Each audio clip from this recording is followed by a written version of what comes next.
everybody. Thank you so much for joining us on this special day, the International Day of Peace. And we're thrilled to be joined by some fantastic ladies who are going to be sharing their wisdom and their experiences with us tonight. My name is Kayleigh Moffitt. I am the president of Women's Federation for World Peace USA, and I have the distinct pleasure of being your host today. And I've been looking forward to this webinar for quite a bit, so I'm really grateful for everybody showing up tonight. If this is your first time joining us, we are Women's Federation for World Peace. We are a nonprofit NGO with over 31 years of experience working with women to transform the way that we approach our role as women in society. And in particular, today, this webinar is hosted by the Global Women's Peace Network, which is a project of Women's Federation. And we are fortunate to be connected to hundreds of amazing women leaders who are doing just that in their leadership and their field of expertise. Today, since it's International Day of Peace, we wanted to take this opportunity to really honor the contributions of women in peacemaking, which is not always recognized as much as it should be, but today is all about that. We're also going to be basing a lot of our discussions today on the peace philosophy of the founder of our organization, Dr. Hak Ja Han Moon. And each of the women who are speaking today will speak to some of these philosophies and apply it to their area of influence and expertise. There's a few points that I want to mention as a reference as we go into today's program. This book here, Mother Moon's memoir, is where we're taking, oh, you can't see it. Maybe there you go, okay. Is where we're taking a lot of this peace philosophy, and as an organization, we're doing our best to really apply the woman's touch to peace building. And Mother Moon is such an example of this. And there's so many great sections to pull from. And today we're going to kind of highlight three different areas. The first one from Mother Moon's peace philosophy is that peacemakers must have a global perspective and become people who live for the sake of others. A global perspective. Now, what that means for Mother Moon's peace philosophy, she's actually born as a North Korean refugee. So she was born in North Korea, and about 6 years old, she and her mother and her grandmother had to cross over into South Korea right before the North Korean War began. So you can imagine what an experience that is for her. And from that time, she really developed this desire to heal the problems that are going on in the world because she saw what it did to her own home country, which was torn apart. Since then, she's traveled the globe, making relationships with people of different cultures, different religions, different races and backgrounds, with the sole aim of bringing everybody together as one global family under God. And to do that requires a very selfless attitude. If we only think about what we need, what our community needs, what my family needs, then we're not able to see the needs of the greater community and the greater global family. And so that's such an essential part of peace building that we need to look at more deeply today. The second point that we're going to be addressing today is that peace building, actually earlier this year, I completed a master's in peace studies, which was such an excellent experience for me to strengthen my academic understanding of this new realm that is being developed in the academic arena. And what we learn about are structural elements and human agency. But what Mother Moon teaches in her peace philosophy is that you do need the structural elements. We do need to create institutions and organizations and laws that can help safeguard peace building and peaceful societies. But an essential element to really building a more peaceful society is the aspect of human agency, which means the capacity of human beings to make a difference through their efforts, through their investments. And it's something she calls true love. This means not the kind of love where I'm giving to get something in return, but I'm giving for the sake of truly living for others, to give to others for the sake of building a more peaceful world. And the third point that we're touching on today is that women really are the greatest peacemakers, and it's due to their capacity to be able to embrace all people and all circumstances with the heart of a mother.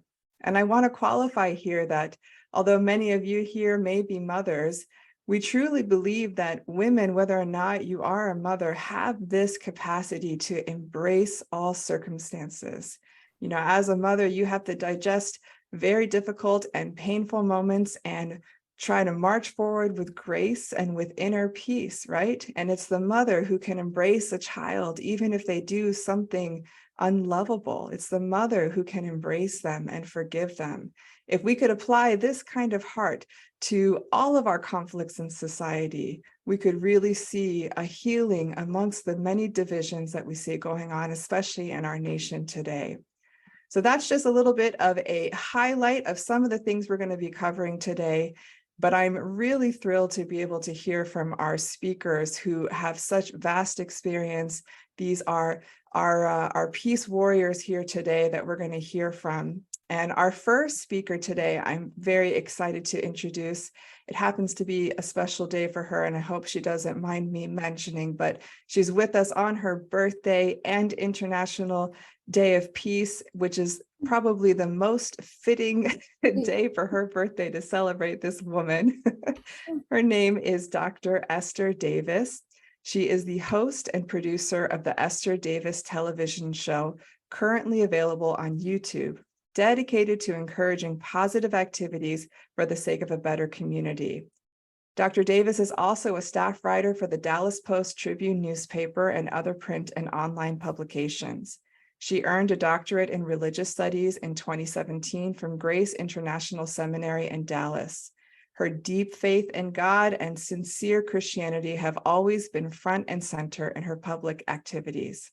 Dr. Davis grew up in the Houston area with parents who taught her the value of education and service to others, and she is now known far and wide in Dallas for her compassionate activism, especially on behalf of young people. After graduating from Barbizon Modeling School, she started the Lace Glove Modeling and Etiquette program for inner city teens in Dallas. In 2017, she helped escort a contingent of about 150 inner city youth to Washington, D.C. on a bus tour for which she raised donations from hotels, local businesses, and others. Dr. Davis has also served in many volunteer capacities, including Southwest Regional Director for the National Council of Negro Women. She also served as chair of the Dallas Senior Affairs Commission under 4 different mayors, and has received many honors from the city of Dallas for her ongoing service efforts. She is the widow of a Korean War veteran, the mother of 2 sons, 2 adopted sons, and has 6 grandchildren. She's a longtime friend of Women's Federation for World Peace, and we are so honored to have her with us today. Please join me in welcoming Dr. Esther Davis. Welcome. Wow. Thank you. Thank you so much to all of my sisters that I can see, to all of my sisters and brothers. I'm getting a little bit of feedback, so my apologies for doing that. I don't know what to do about that.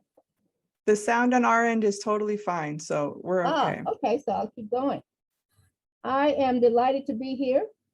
I would like to say thank you to the Women's Federation for World Peace, to the Global Women Peace Network, to all the nations that are listening to us, all of my great American friends. This is a special day for all of us, and it's the International Day of Peace. I'm going to start a peacemaking story.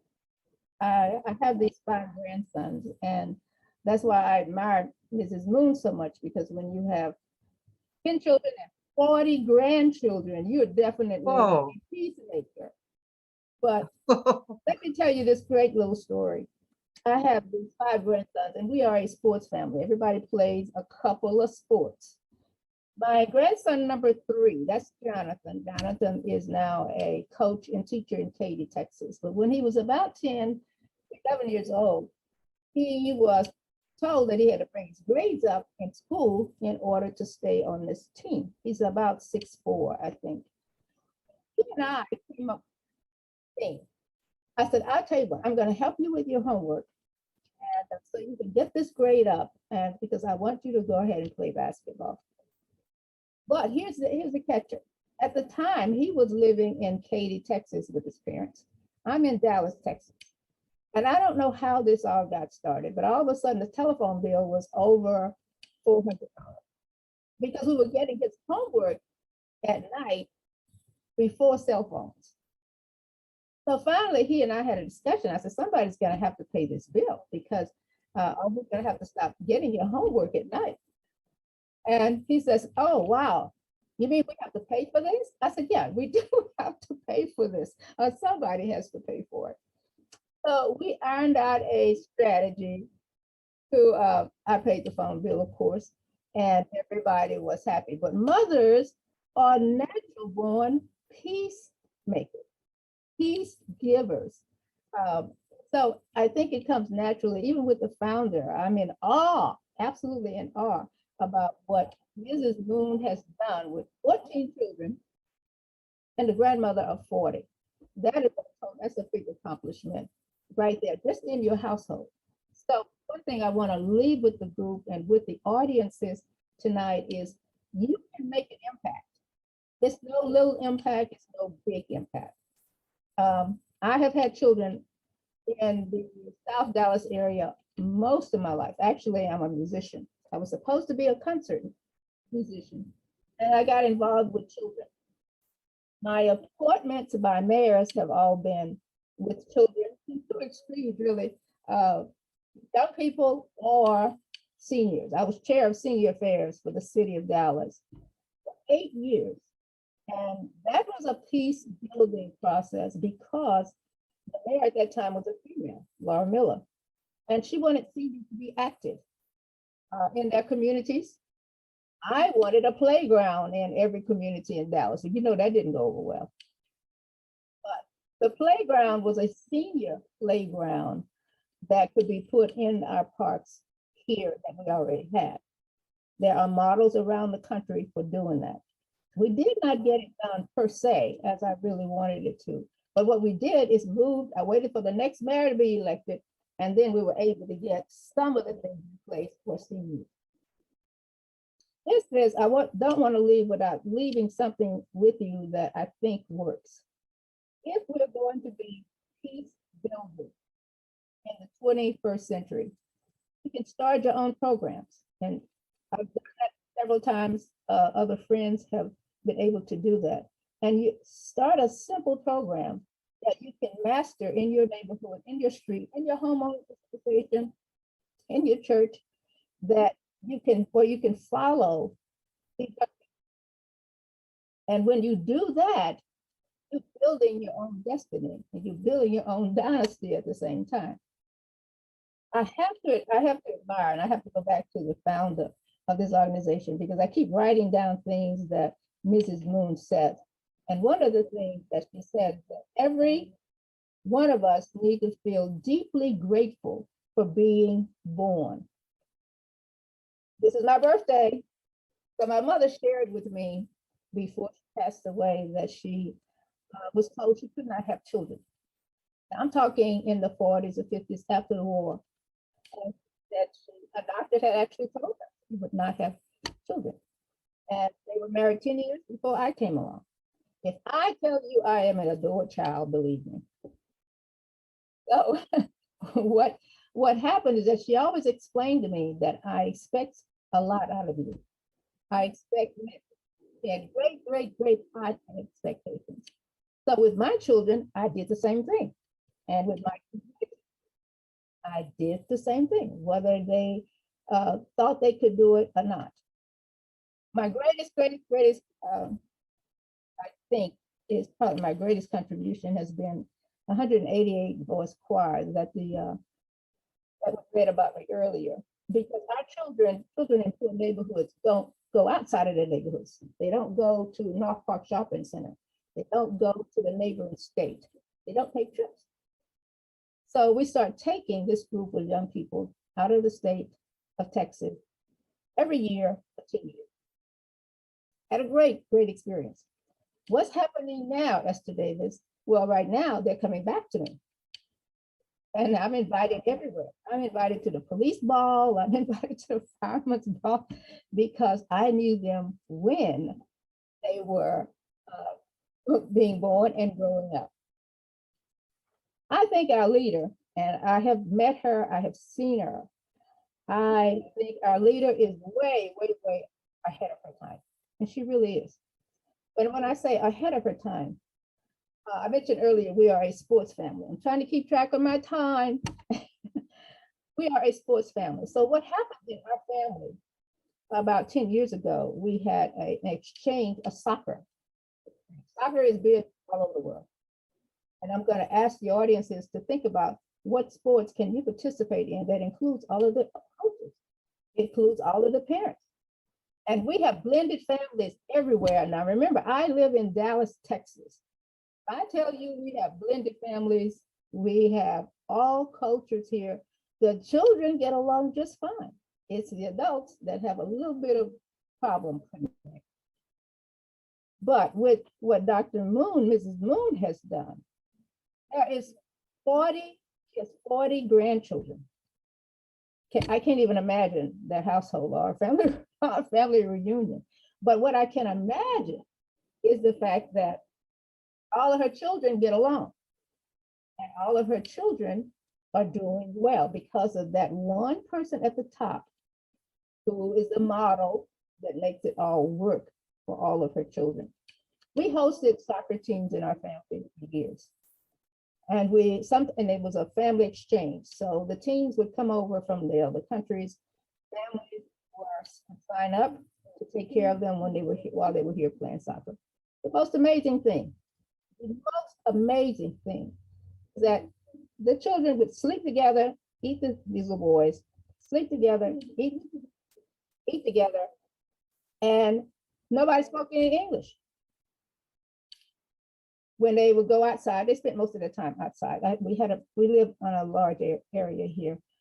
And they would go out, play in the treehouse, play with the dogs, and then started this game of soccer, and nobody spoke any English. Or at least one group spoke English and the other one spoke something else.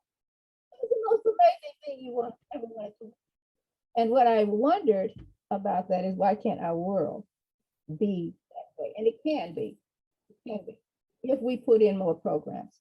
So I would like to see this group and people under the sound of my voice put in more groups. A book reading group, that is a natural get it right there.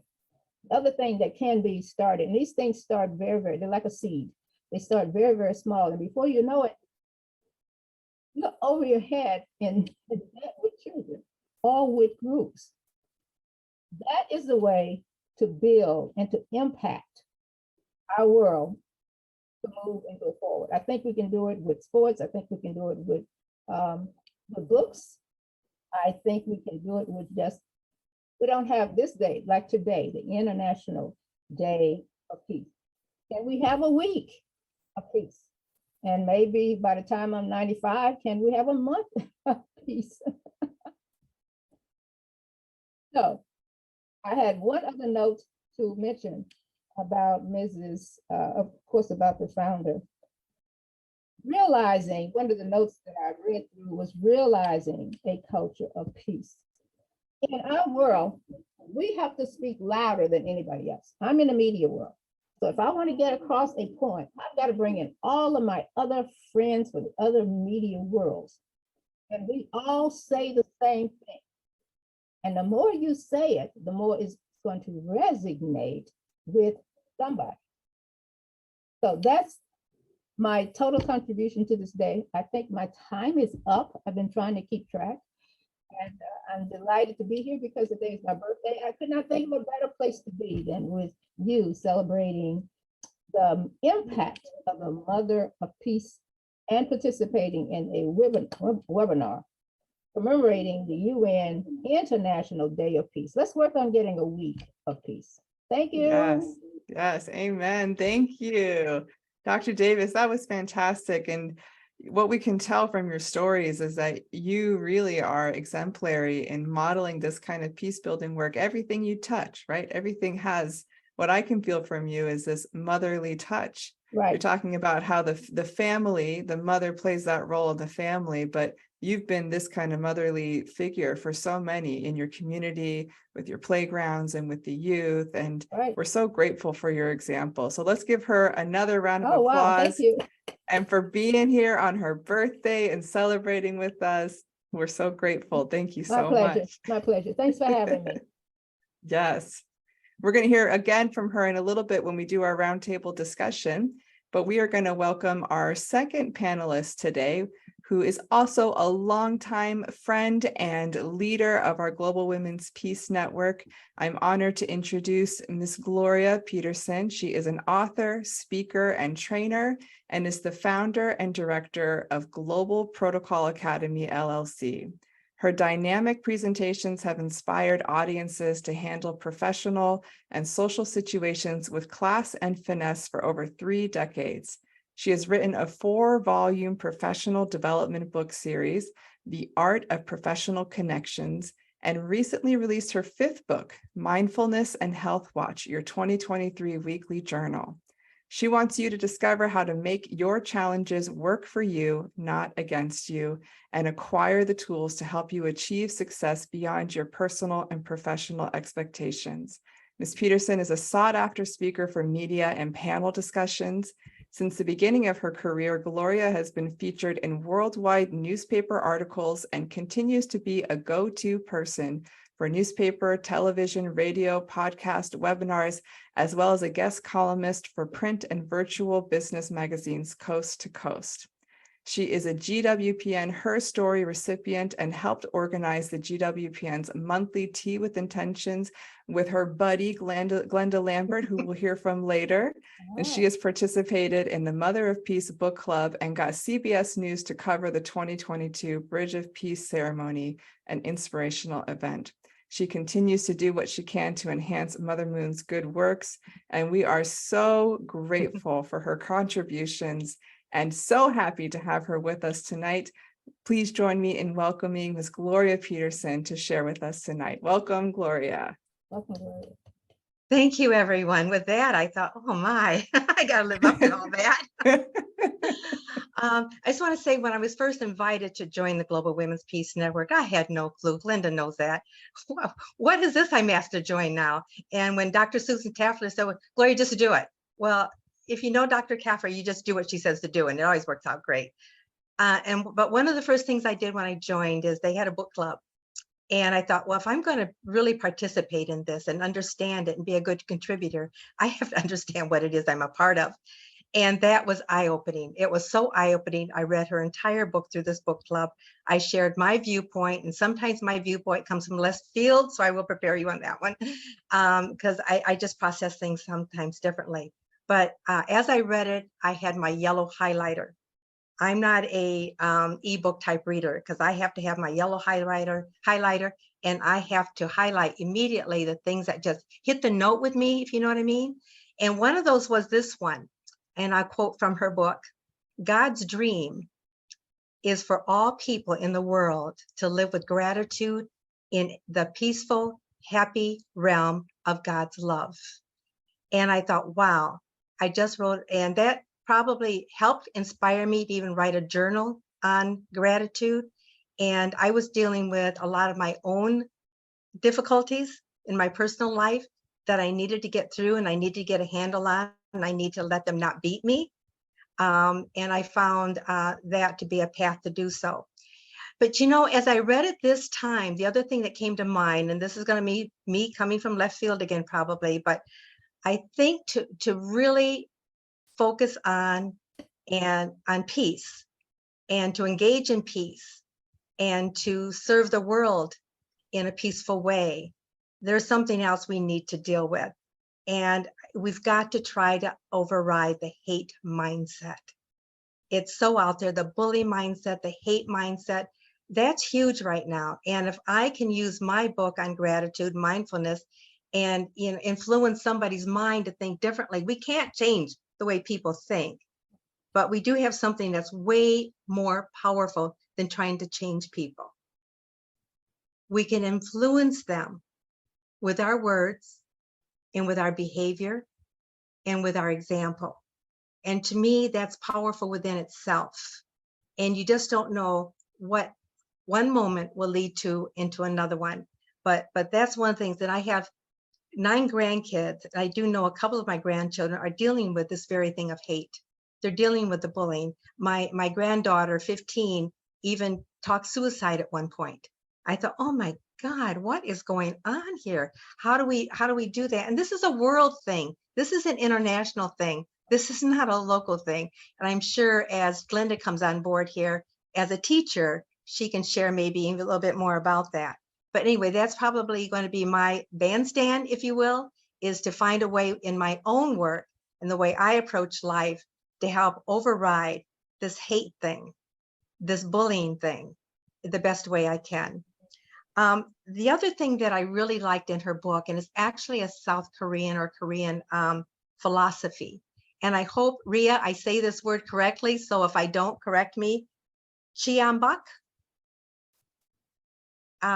It's a term used in Korean, it's a Korean term. And I'm just going to give you the 3 bullet points that I pulled from the book because I think they say a lot, especially for people who are dealing with disasters. So I'm moving from hate and I'm moving from bullying to everybody, like in Hawaii, and everybody on the East Coast with fires and flooding that are dealing with losing everything they have, they worked hard for. And the bullet points I pulled from the book, and I think says a lot, is 1, if you lose your possessions, you have lost little. If you lose your reputation, you have lost a lot. And that's hard to repair. But if you lose your health, you have lost everything. So I think when we are going through difficulties, if we stay in tune with ourselves and keep not only our physical health, but certainly our mental health, the way we think about things and help other people think in a more positive realm about things, I think that we can make this a healthier world to live in and truly be on that peaceful path that we're all a part of right now. So that's what I want to leave you with. I hope that resonates well with you, but I thank you for inviting me and allowing me to share my experience with the book and just my viewpoint. Wow. Let's give her a round of applause. That was so profound. I mean, it's really true. I'm a mother of young children, and one of them is getting ready to go into middle school, and I know what's around the corner there, just the way that I've heard from so many other moms. And I've been wondering, right, how do I talk to my kids about dealing with bullying and how do I prepare them for that? But the advice that you're giving here, how to overcome hate, is really profound, that we can't change them, right? But we can influence them with how we respond and what we talk about and the culture that we're bringing at this time. And it's true, even in all of this, we have to remember what really matters, which is what you were bringing up in the second point, that, you know, if you lose your possessions, that's one thing, but, you know, then there's your reputation and then your health. And what's really the bigger picture here that we should be grateful for and taking care of, which is the perspective in building peace, the bigger picture. It's excellent. Let's give her another round of applause. Thank you so much, Gloria. Really wise insights. We're so grateful for you. Thank you. So we're going to hear from one more panelist tonight, who I'm very happy to introduce. This is Glenda Lambert. She is originally from Suriname, South America, and has lived in Arizona for over 30 years. She has a bachelor's degree in African American Studies and a master's degree in post-secondary education and teaching English to speakers of other languages from Arizona State University. She's worked as an ESL intervention assistant at public schools and an ESL instructor at Gateway Community College. And presently, she coordinates the embedded tutoring and service learning at the Learning Center. She's a passionate and dedicated educator who has deep appreciation for the power of education in fostering positive change in individuals and society as a whole. Wherever she goes, she tries to instill values of empathy, compassion, and conflict resolution in her students to equip them for a world in desperate need of peace and leaving a lasting legacy of peace and understanding. Mrs. Lambert also serves as the GWPN coordinator in the Southwest region. She loves working with Women's Federation for World Peace and the Global Women's Peace Network because of their commitment to education and peace building. Through education, WFWP and GWPN has empowered women and girls to connect, share their stories, and support one another in order to create peaceful, transformative, and harmonious families, societies, and world. And I just want to echo everything that's in there. Glenda has been an incredible mentor and cheerleader for me as I've transitioned into this presidency. Every time I talk to her, I walk away feeling more peaceful and more confident about where we're going. So please give a warm welcome to my dear friend, Glenda Lambert. Hi, everybody. I'm so sorry. My voice is a little bit hoarse today because teaching so much today was not what I expected, but I'm so grateful to be here. I am so happy to see my sister Esther and Gloria. They are phenomenal sisters and this amazing audience that's here today. I really believe that the title of this event is really profound. Transforming, peace building, the impact of the Mother of Peace. That attracted me to say, oh yeah, if they ask me, I'm going to come on. And so how do you really transform peace? To me, it starts with me. Peace really starts with me. So I always wanted to be a teacher. I remember, being 8 years old, and I would kind of bribe my brothers and my cousin to come with me to the park so I could teach them what I've learned in church. And the only way how I could get them if I had something good to eat. And they would come along, they would listen, really pulling, and then I would give them the candy and they would leave. But I felt so fulfilled because I could teach something. So I realized then teaching was definitely something that I enjoyed doing this. And I can tell you, I was not an easy teacher with my cousins and my brothers, really not so easy, because I wanted them to earn the cookie. So I kept the speeches very long, asked questions, and they finally could say, yeah, we believe it. Then I would give it. So I was not a very, I even laugh now when I'm just hearing myself say that. But those were great time. And I have always had the desire to one day make an impact in people's life. So in my family, I love to educate. My kids will tell you, okay, Mom, we had enough. But also professionally, I have been working for almost 15 years in the public school and in college. So I really consider myself a lifelong learner. Now, to be a teacher is a challenging challenge now because, there's so much going on, but it is such a rewarding profession. I love when I teach a student a difficult concept, and then you can see the light coming in their eyes, like they're slowly getting it. And when they get it, sometimes they even forget that they scream out, I got it, Mrs. Lambert. And that gives me tremendous joy, knowing they got the answer on their own. I did not have to tell them what to do. They just were thinking it through and they found the answer. So I'm sure that many of the, ladies and gentlemen seen on this platform have children in school. You might have somebody in K to 12 or maybe even a college student. So your heart's desire as a parent is for your children to really do great in school, because you work hard, Mom and Dad, to really, really make those sacrifices so that they can really perform well, to excel well in school. Nowadays, when you really look around and parents are coming in, they have 2 and 3 jobs. Sometimes there's only one parent in the household, but they still have the same desire as those parents that have 2 income and maybe 2 jobs and they're making good money, but the same desire is in each one of these parents. And they want to provide for their families. So I think school is such a wonderful place. Honestly speaking, it is a wonderful place, but what comes in that makes it kind of sound and look bad. But I have to really say that I understand the heart of each parent. And so I really, really wanted to make a difference. So I had a very profound experience many years ago as an interventionist at one of my elementary schools, and I'm going to share a story with you. My little 4th grader, his name was Jose. Usually, he wasn't doing so well. So he had a lot of reading failing, writing he was failing, writing he was failing. So we had a parent-teacher meeting. We asked mom to come in. And so I remember sitting with my co-worker, and I would be the interventionist working with him, but his teacher really wanted me to meet the mom.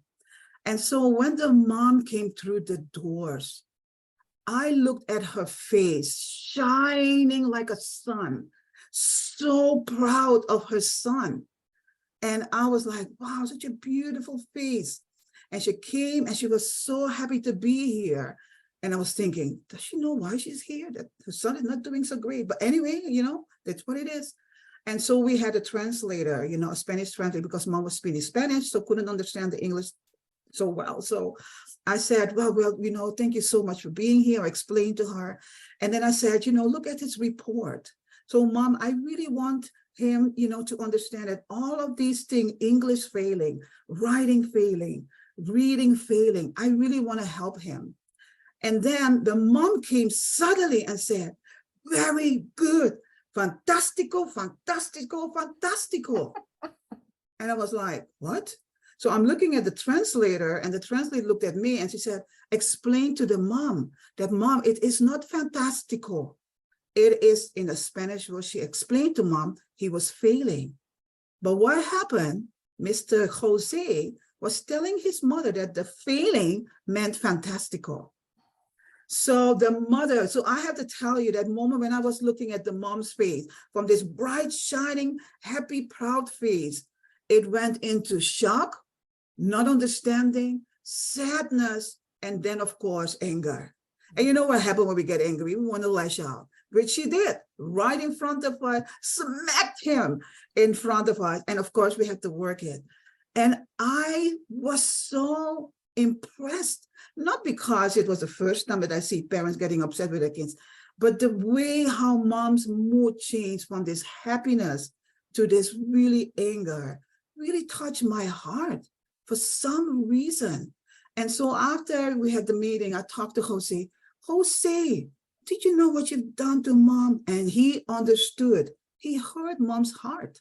I wanted to make mom happy. I said, by lying? Yes, I wanted to lie to make me happy. That was the first time I said to myself, I need to change the way, I need to transform the way how I teach in my classes from now on.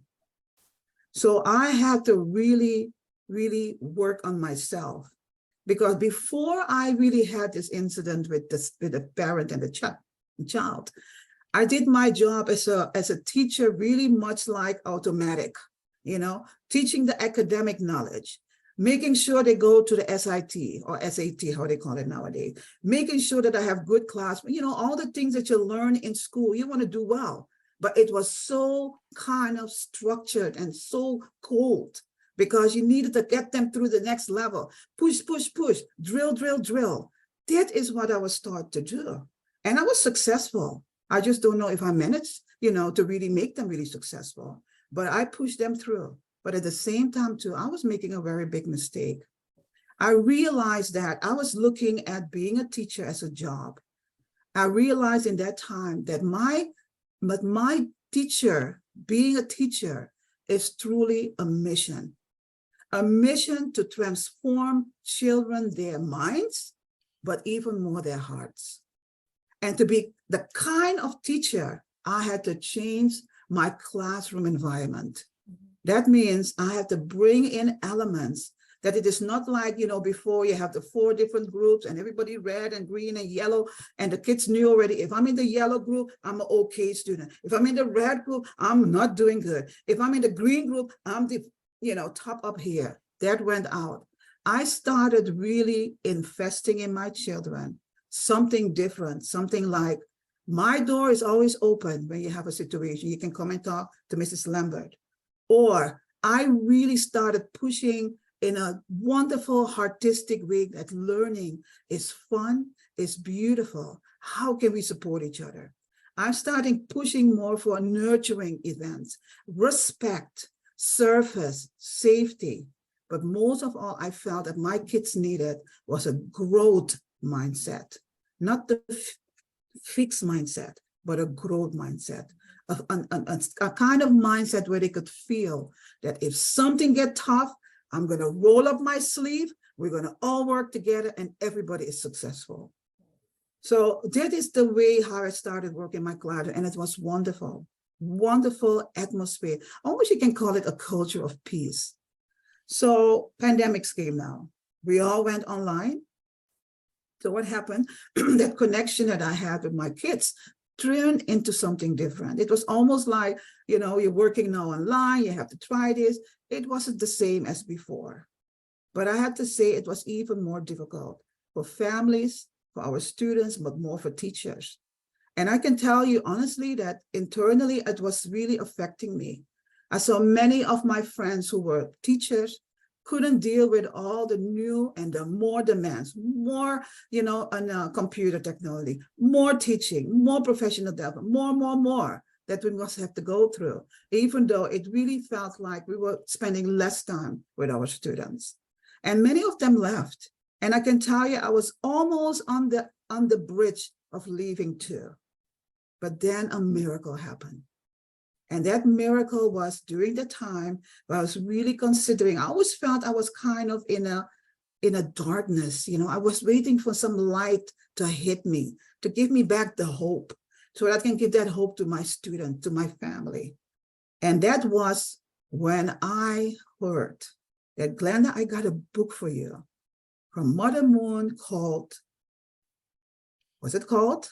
Mother of Peace. And I'm telling you, I'm going to read you my reflection when I've finished reading the book. The reflection that I wrote is that her book was a lifesaver to me and pushed me back into action. Her tremendous mindset in handling challenges, her persistent, resilient, going above and beyond, strong focus, love and vision, all done with the love and heart of a global mother, truly impressed on my heart.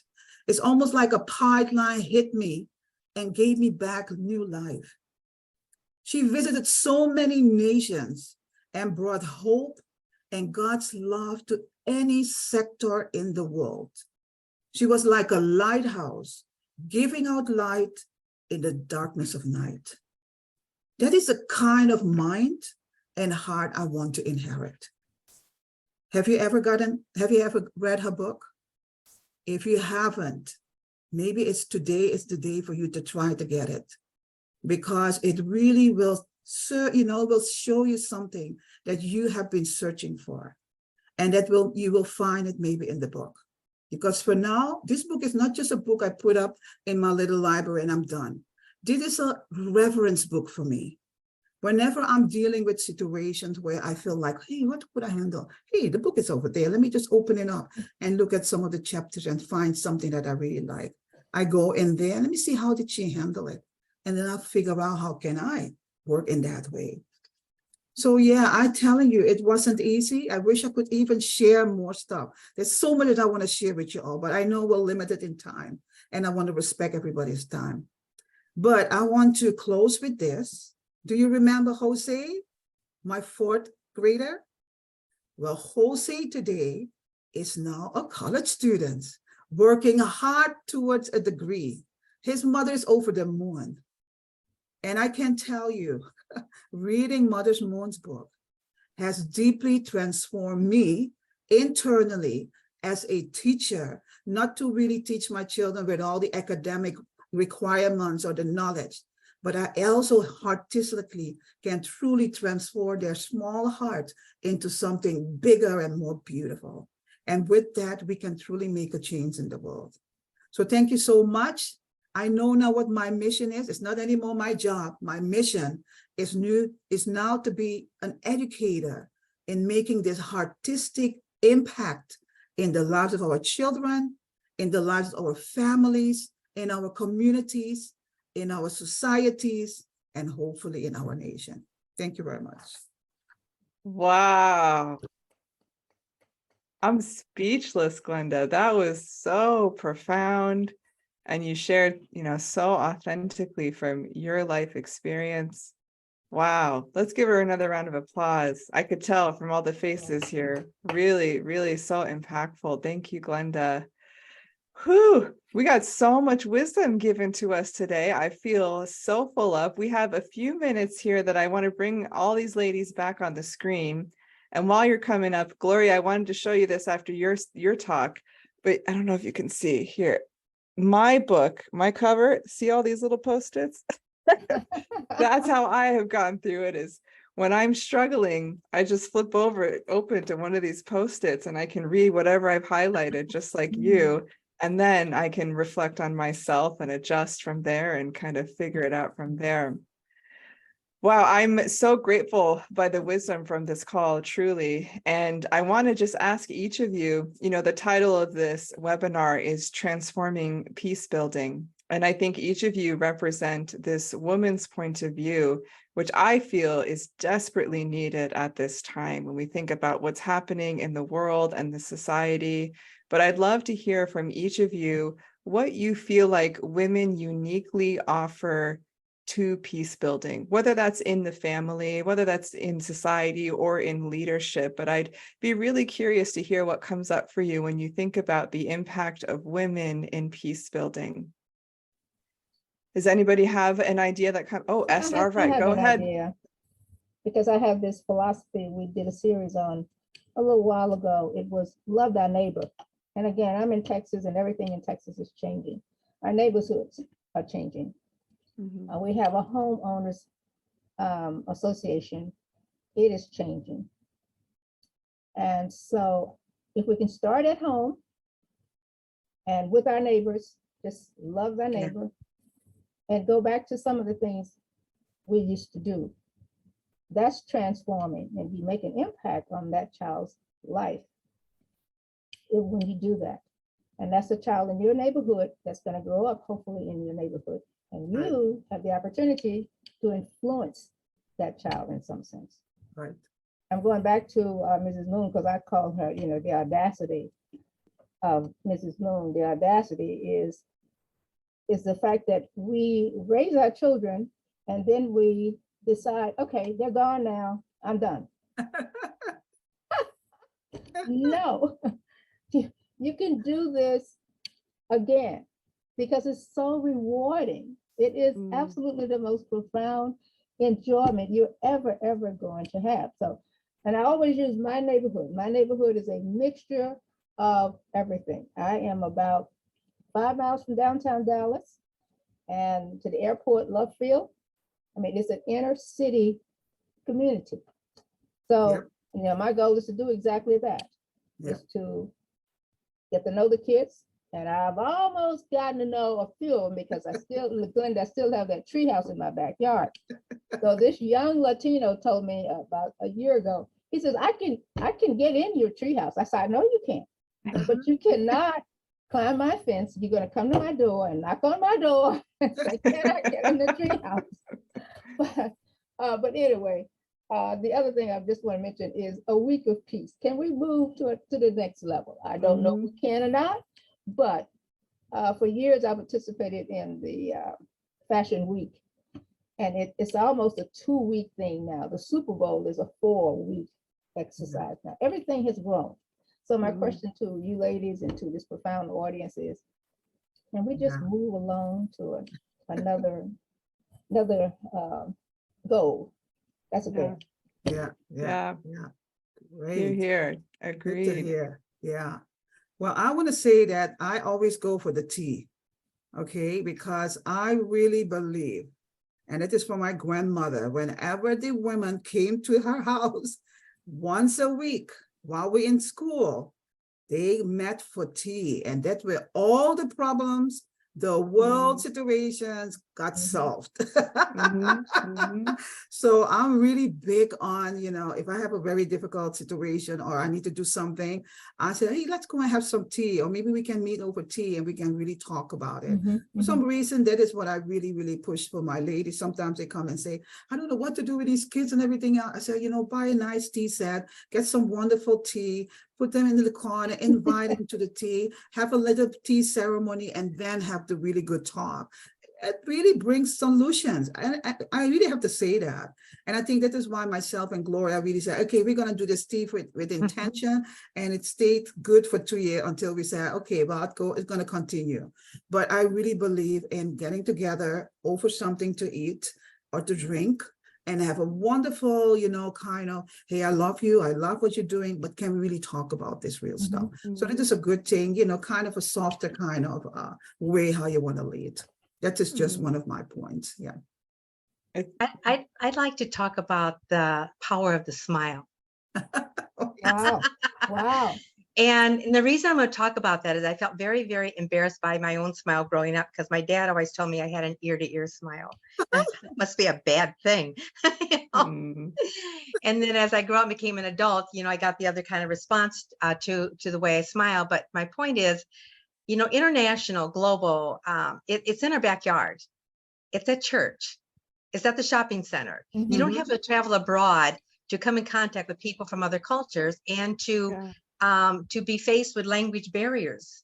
But the smile, there is no language barrier with the smile. Right. And so when I take walks, and I walk every day religiously, and I see somebody, there's a pond not about 6 blocks from me where there people are fishing. And I see these people, and I see these very lonely faces, and they're just holding that fishing pole, and they're just like this. And I go, hi, did you catch any fish today? How are you doing? And it's odd, because when you smile at them, they smile. And sometimes the language, I feel like I'm in another country because I run into language barriers all the time. Yeah. Oh, no speak English. Okay. We're not having conversation, but you know what? You can smile. So, what I would like to leave you with is the power of your own smile. That when you do see people, especially if they look sad, you're passing them in the hallway, church, line, or whatever, just give them a smile, because you're making their day better. Yeah. Great point. That's great point, Gloria. Yeah, Grace, I feel like we should be writing a book of all the wisdom that's come from this call today. We have a few more minutes, so I'm going to ask you one more question, and I want to invite if you want to make any closing remarks before we wrap up here. But my question to you is, in Women's Federation, we're starting to reach out to these young professional women, these young women who are attracted to this ideal of a more peaceful society, but have no idea where to start. And I'd be really curious to hear your advice to them. Where can they start, and what steps can they take to try to contribute towards a more peaceful world? Yeah, I think the corporations would be open to something like that. I worked for a major corporation for years, but they're always looking for a place to put their, let's say, extra time and money. Habitat for Humanity is one of those organizations. I mean, we're all familiar with them, but we can start our own little piece of the world. And for the working women that are working for major corporations or are working for lawyers or in politics, that's a good way to just create synergy and a sense of community. I've been amazed at what the Habitat for Humanities has done for the last, 40 years or so? And even with AT&T World Headquarters is here. They can build a house in five hours. It's just amazing the things that we have, these big tornadoes and hurricanes, and they just get 100 employees. Amazon has done the same thing. So we can start to engage our corporations, our major corporations, and please include seniors. I just wrote another article on seniors and how active they are, but they want to do something. And great. They can. So that's my offer to them. Yeah, I think young people, if you're talking about what young people do, I think they've got to really focus on themselves. They've got to go inside themselves. They've got to get a strong sense of who they are and how they believe. And if there's anything that needs to be readjusted, maybe they grew up with a lot of negativity, for example. They're going to have to figure out a way to override that negativity with some positivity. And that's a work in progress right there, especially it depends on how much of that they've had. But they're going to be better for the job they're in, the world. They're going to be better for the people around them if they can just take care of themselves first. Right. I agree with both of you. But also I want to add on, it's always good to have a mentor. You know, I remember when I was maybe 21 and I help me find what my passion is, where I'm going to be going. I just felt I was all over. I wanted to do so many things. Just having somebody who can listen to you and can guide you, not tell you what to do, but can guide you to say, okay, I'm hearing that you would like to do this and this and this. Okay, well, let's look at this one. So how do you think we're going to get there? Not somebody like, you know, holding my hands and run me all over, but I think I need to have some ownership in it too. Yeah. So I always, you know, kind of let my students know, or my tutors know that, you know, if you want to have a mentor, let me know. I have a whole group of ladies with incredible background. Okay, just let me know what you want. And somebody in social media, I can bring you to my sister Ria. Somebody with, you know, book writing, I can send you off to Gloria. I have so many. And so I think that is really what I feel I would like to offer to them, that you need to have a mentor, and the mentor can then help you really fulfill your passion or the vision that you want to have for yourself. Like, you know, Glenn, I really like that idea because Tyler, Texas is a little town down east of Dallas. And about 10 or 15 years ago, we needed about 10,000 nurses. 10,000 nurses, and they sent and got them from places. And so they came from Mississippi and Africa, and they have a lot that came from Africa. So that falls right in line, and they were away from home. So one of the ideas we came up, what are we going to do with them? Right. Can we do this for Thanksgiving? Because they can't go home for Thanksgiving and be back at work in 2 days. So that's a great idea. They do need mentors, but our corporations are still transferring everywhere, not only in the United States, they're transferring to our allied countries. My grandson is, one of the boys is in Kosovo right now. Yeah. That's outside of Greece. He's playing basketball. We have a cousin that's in the TAR. She's an artist running an art exhibit. So, and we run into them all of the time.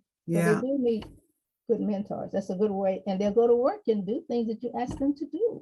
Absolutely. Absolutely. You know, I think that really, really is a great thing that they can go after. But at the same time, too, you know, it's good to have friends, you know, a good peer networking group, you know, that can really, if we're a little bit down, you have somebody you can go to, Kaylee, because she's so good in that. Or if I need somebody like Laura Hornig, because she need to, you see, I'm getting already my students calling me to hear this. They're calling me for mentorship. I had to turn off my phone. I forgot that. But anyway, so there's so many wonderful people out there that love to be mentors and help our women, and it's our young men too, because they need some mentoring too, you know. So I think that is where I would definitely go for. Wow. Wow, thank you so much to all three of you, Esther, Glenda, and Gloria. This has been such a joyful and enjoyable experience for me, just to sit here. We are on Zoom, but it feels like, Glenda, we have our cups of tea and we're solving all the problems together over Zoom. And I want to just take this opportunity to announce to everybody that, you know, in conjunction, we've been hosting this webinar to honor some of the peace philosophy that comes from Mother Moon's memoir here. But we are actually about to launch a virtual series that is kind of diving into some of the main themes of this book, especially tailored towards women and what it means to be a woman in this time and how to tap into the power of that. So I'm going to ask Grace to just show the promo video as we close this webinar today, so everyone can get a taste of some exciting news from Women's Federation.